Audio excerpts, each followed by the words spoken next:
What's up again, Bobber Nation? Jimbobbington back with you in the garage. We are now, it's the next day. We are going to try to get these, at least one of these front Combustion Industries blinkers on. So these front ones, this is what they look like with no lights. These have a bright white running light and then an orange signal when signaled. But here's, you can get a close look at these guys. And underneath you can see there, this is a very sturdy plastic. I am really pleased with the quality of these. But yeah, there's a close-up look. We're going to try to get these installed.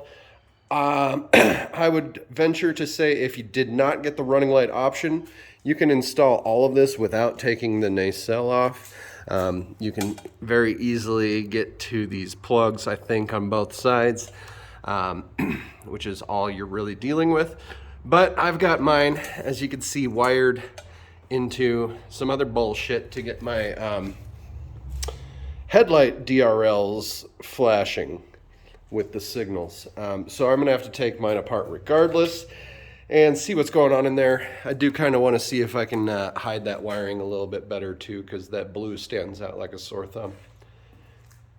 But stay tuned. We'll be right back. We'll go over it all.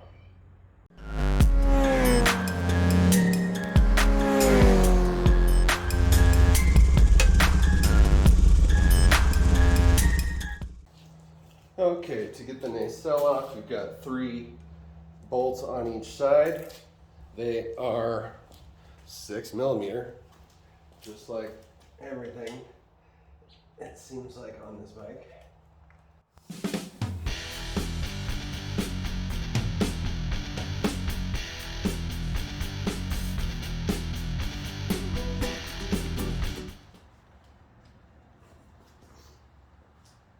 To get the headlight bezel off, there's one Phillips screw on both sides.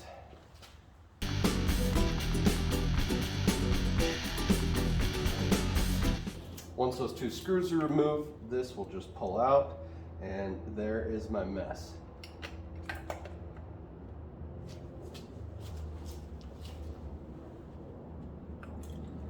So I got a lot going on in here. If you haven't seen any of my previous videos, this headlight has running lamps inside of it that you can connect to the blinkers so that you have a blinking effect inside your headlight. So that's what all this nonsense has got going on. So your situation will be simpler than this if you have the stock headlight or something that just plugs in with the H4 and doesn't have all this other nonsense. So I know we do have to use this stock black lead, which is the power from the original incandescent running lamp. So I'm going to have to splice the headlight in as well as both lights. So I'm gonna have to redo this wire, and we will actually use this wire. The rest will be tied into the turn signal wiring. So I'm just gonna disconnect one turn signal, and we're going to pull it apart. So let's go after this guy. You can just follow the wire from the signal. It comes directly in. Not very difficult. You need to press this little black square that's kind of a button. Press that in and pull the 2 apart.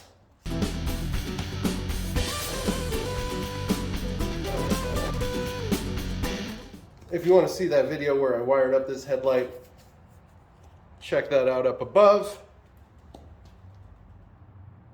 So now we just have this bolt we need to remove to pull this housing off. It is a 10mm. I think usually I just grab, there's a nut on one side. I just lock the nut on one side with an adjustable wrench and loosen it this way. And basically just hand loosen it from there.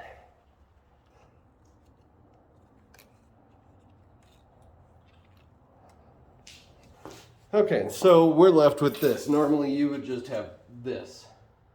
There is an Allen head bolt holding this all together. Let's see.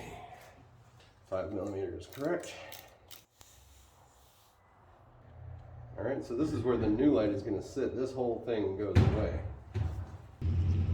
So I'll hook the wire into the lip, and then you can find your threads, get them started.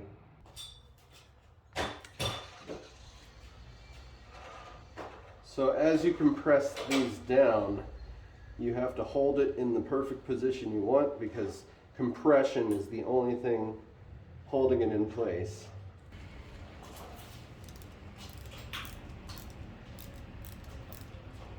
So as you get it tightened, just look all around, make sure it's lined up the way you want to see it.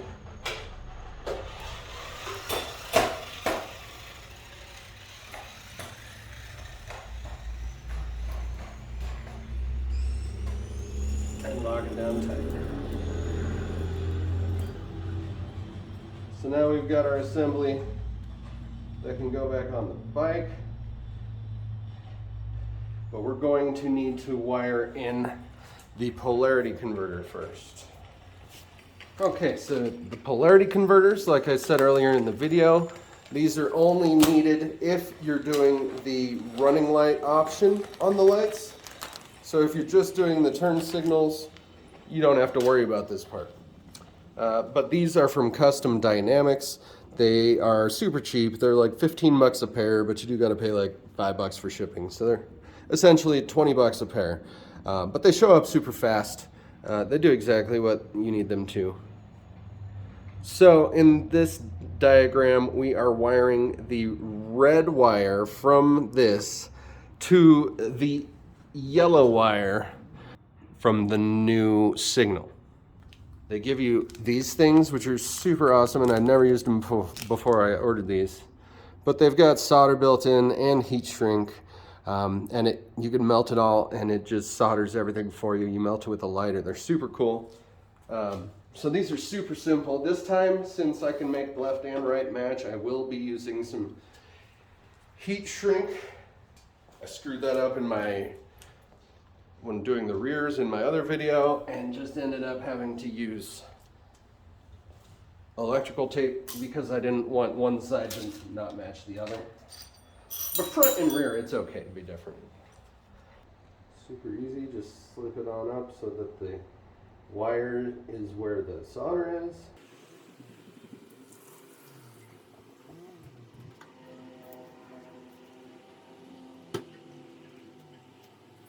And it just does it for you. It's freaking awesome. So that's all we have to do on this end. The rest of it we will be splicing this wire into once we cut it. So I'm just going to pull the sheath down as far as I can and cut it there on the wiring, enough that somebody could possibly reuse these if they needed to. If I could pay it forward someday to somebody else. This is actually brown. I don't know if you can see these colors, blue and brown. Yellow from the polarity converter is going to connect with blue.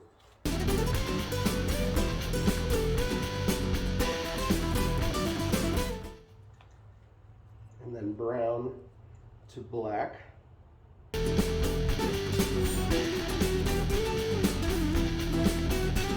Man, if they would have had these things when I was 16 and hooking up car stereos in my 87 Toyota Tercel, that would have been sweet.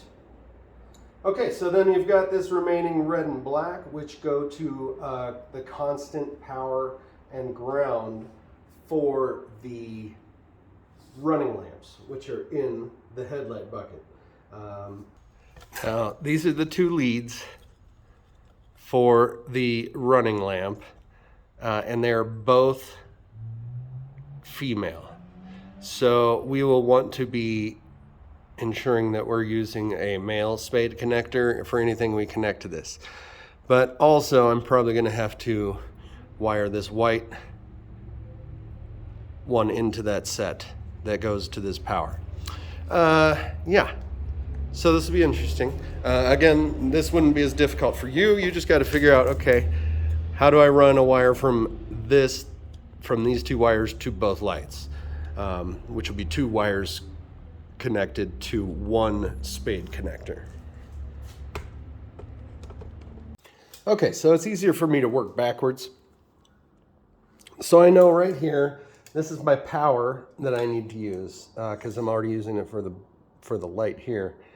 I know I need to connect a new wire to this outlet, and this needs to connect to 3 more wires. So this needs to be able to plug into it, and the left and right new signals will need to plug into it as well. So I need to piggyback three pigtails off of here, basically.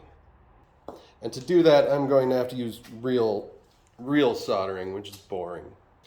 So I don't need this to be long. In fact, the more compact, the better, because this is even more crap I need to stuff inside the headlight bucket. Obviously, this wire is a bit overkill for a project like this.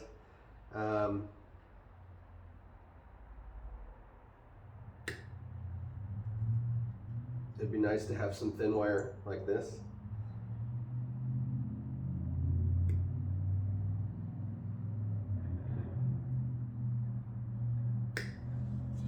All right, so I'm thinking I can splice these in at slightly different lengths, and we can get this all soldered together for some magic piggyback action. I don't know if that's a thing.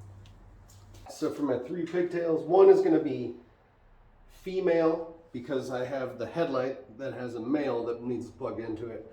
The other 2 will be female so that I know they go to the turn signals.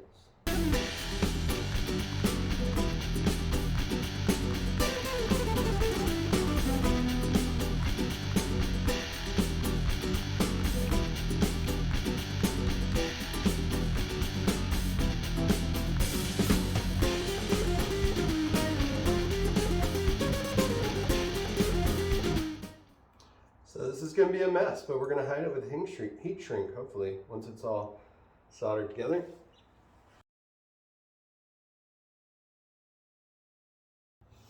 All right, so not too bad. I went off camera to do my soldering, so you wouldn't think less of me by watching me solder. But this will be for the power side. Now I just have to make the exact same thing, but for only 2 prongs like you would have to for the ground side. So I'm going to stick with this method. Okay, so here's my 2 things. Black is going to be for the negative side. White is going to be for the positive side. I'm doing it. You could always just skip all this stuff and just solder your wires directly in.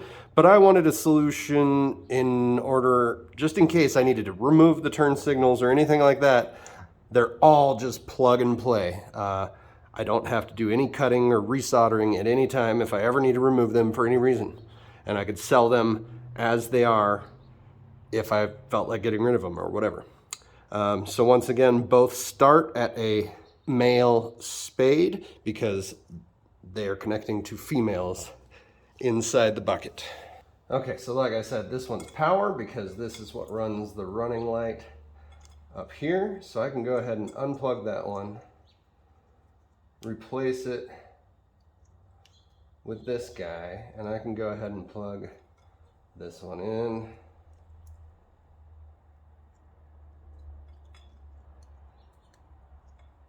Now all I have to do is create a wire that goes from here to a spade connector again that can plug into one of those, and it should be a lot easier to finish this off now.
should be able to connect these back up.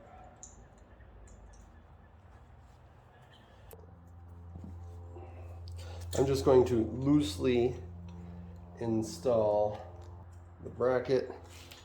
There's like a kind of a body hook that this wire hooks under, and then you press it down against the fork like that. And then the rest, holy cow, is so long. Okay, so now you can see I have our whole mess pulled through, and there's like a ton of slack. So up here, these are actually labeled. This is the right turn signal that connects to the OEM harness. These are for my running lamp signals inside here.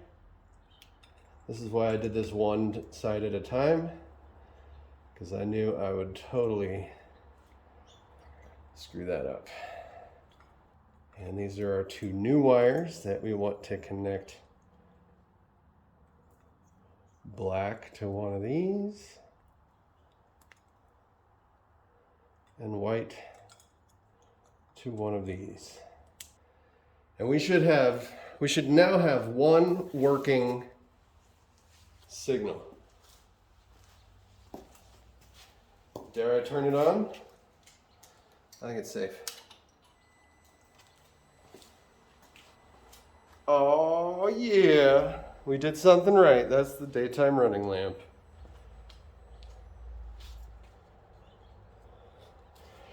Whereas no light, lots of light. Let's see. Oh yeah, and that's an intense orange color. Beautiful. You can also see my integrated DRL inside here blinking with it. Well, that's a success. The hardest part is going to be mushing that all in there safely, and I'm not excited for that. Okay, now we're going to take this other side off.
Okay, the second set is complete.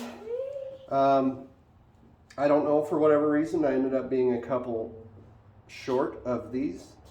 So I don't know. I will meet you back at the bike once I get this all taped up.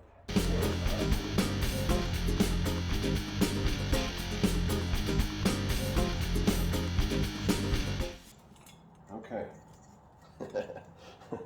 What a fucking mess, huh?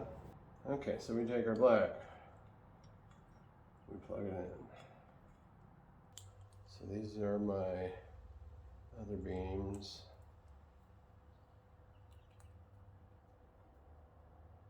So many wires all over the place. This one.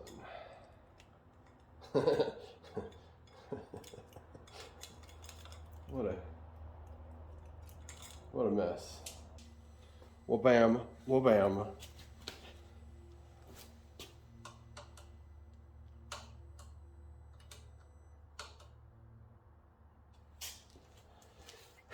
It would help if I finished plugging it in, right? This little guy way up here. Hey, little guy.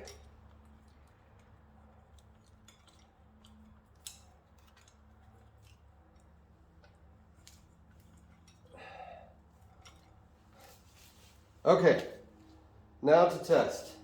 White, white, turn, turn, hazard.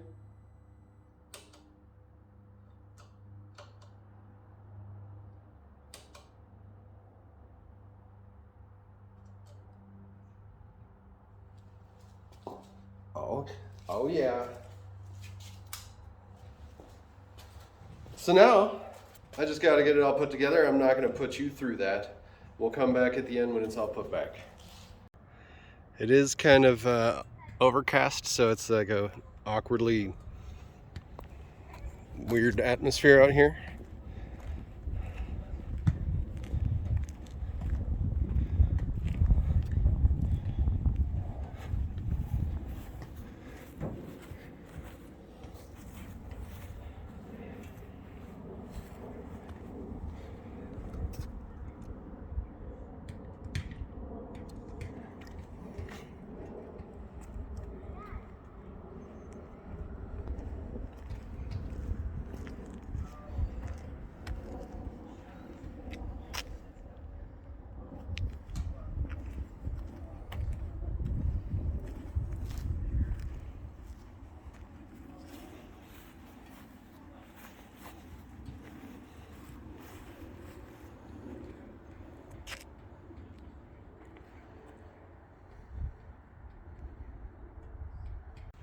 Well, there you have it.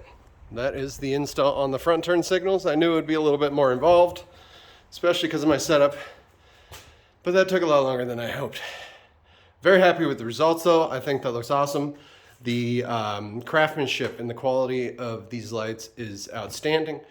I think it's great all around. Again, the links to all these lights, the polarity converters and that sort of thing are all going to be in the description down below.